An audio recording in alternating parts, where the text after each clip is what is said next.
I grew up in West Virginia, and my father was a lawyer. My two uncles were lawyers. And so when I went to college, and then I guess I was just on a pathway or a journey to go to law school.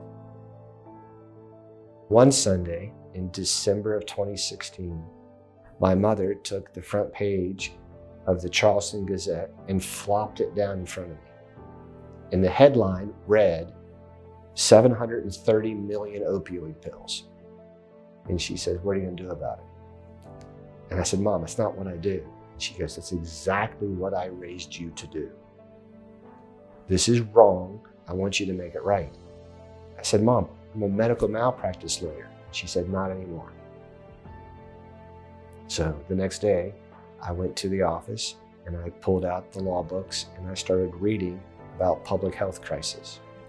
And that was the birth of the public nuisance lawsuits that first was filed in my hometown, was joined by every other county in the United States of America, consolidating into one case in front of one judge in Cleveland, Ohio. And I was named the co-lead of the case. The opioid litigation has held the manufacturers responsible. We've bankrupted Purdue Pharma.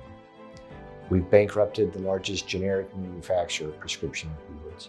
We've held the distributors and the dispensers responsible. We've sent doctors and pharmacies to jail. We've recovered $70 billion in settlement funds. And so what we need to do is we need to figure out how it is we take this money and we find a solution. We started with the Farrell law firm and then Mike Fuller doing personal injury cases. And over the past decade, we have turned into one of the largest mass tort firms in America. When we have these larger mass torts, what happens is that these cases get referred or they get aggregated into large pools.